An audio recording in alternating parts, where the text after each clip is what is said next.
da señales de cómo este país va impactando en todos los sectores. ¿Por qué es relevante una iniciativa como esta? ¿Por qué venimos? ¿Por qué llama la atención? Bueno, en primer lugar porque los actores, Neotrópica es una ONG particular que se toma riesgos, ¿verdad? Y eso no es usual tampoco en el mundo de las ONGs. En inglés hay un dicho que dice talk the talk and walk the walk.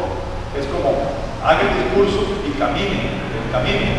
Bueno, tenemos muchas ONGs que hacen el discurso, pero pocas que hacen el discurso y caminan el camino. Así que agradezco a Juan Carlos y a Bernardo, que ellos son de los que están en temas pioneros a nivel local, a nivel global. Ser pionero siempre es un riesgo, ¿verdad? Es abrir trochas, marcar caminos, buscar la mejor ruta, no está exenta de errores. Pero otros seguirán la ruta abierta por el pionero, la mejorarán, la ampliarán y se convertirá en una avenida que se integrará plenamente en la vida. Así que, en primer lugar, eso es importante. Neotrópica se atreve otra vez a ser pionera y como una empresa en la categoría de Volkswagen en Costa Rica y en el mundo. ¿Y pioneros en qué?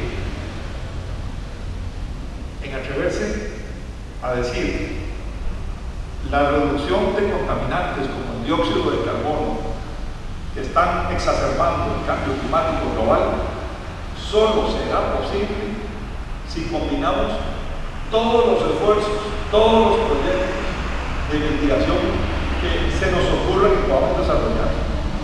En Costa Rica fuimos pioneros en el mundo allá por el año 96-97 en sembrar árboles con el objeto de fijar dióxido de carbono en su tronco y de soltar oxígeno. Y se desarrolló, atención, un mercado global.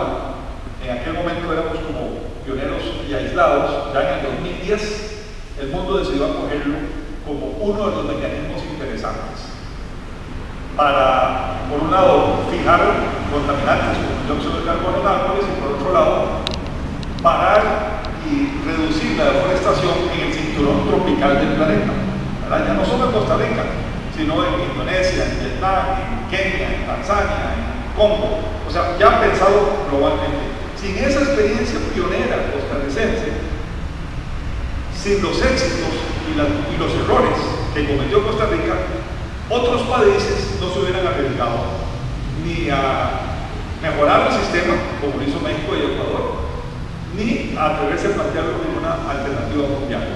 Hoy, casualmente, está nuestra presidenta en Alemania discutiendo con el sector privado alemán algunas ideas creativas a este respecto, que esperamos presentar en Río y en otros foros.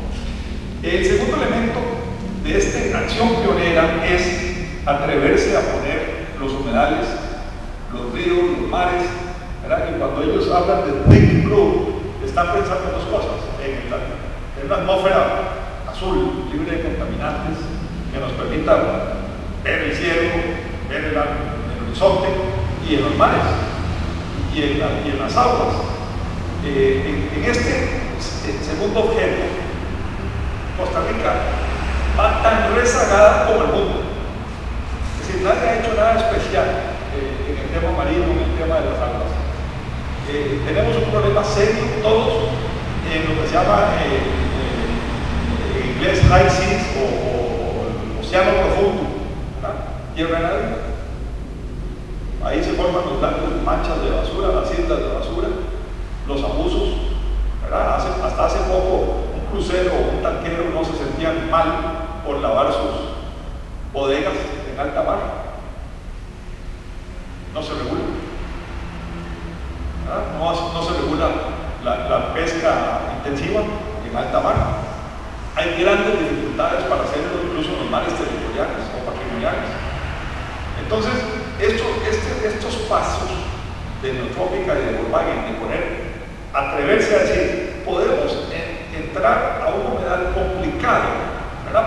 Por la acción histórica de siglos alrededor de ellos, y de sembrar, y de pescar, y de cazar, y darle un desarrollo para largo plazo, a tener una gestión en que la comunidad comunidad participe y al mismo tiempo preserve los valores más importantes de su real, eso es ser atrevido, ¿verdad? Y yo lo felicito por tomarse un riesgo de mostrarle al país que se puede, porque al mismo tiempo es mostrarle al mundo, ¿verdad?, que viene rezagado, como dije, en estas áreas.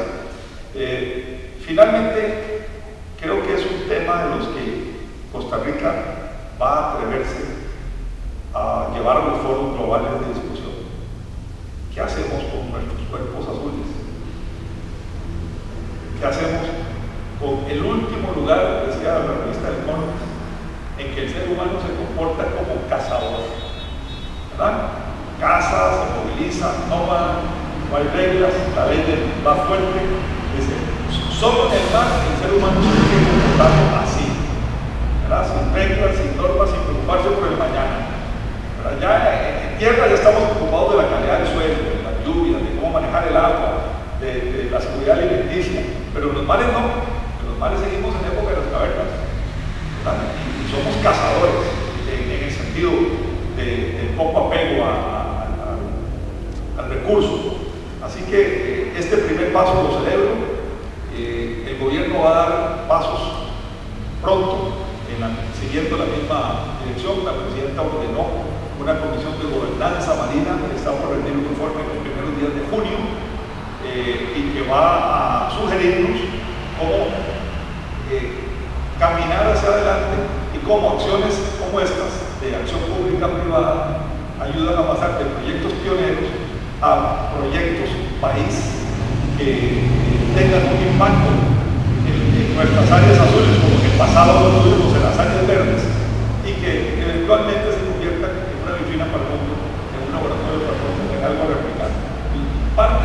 Un país tan chiquito como Costa Rica, gran parte de su fuerza y de su voz y su fuerza moral, ¿verdad? Y en esto Roberto nos puede dar clase a todos, se da en ese atrevimiento de predicar con el ejemplo, ¿verdad? De que haya seguridad jurídica, de ir en proyectos pioneros, de poner la ciencia, la política y la economía para tratar de sacar adelante un recurso que otras gentes piensan que no sale como el bosque tropical, ahora los mares y las áreas azules. Estoy seguro que con acciones como esta vamos a tener un país más próspero. Antes decía más verde y azul y más solidario.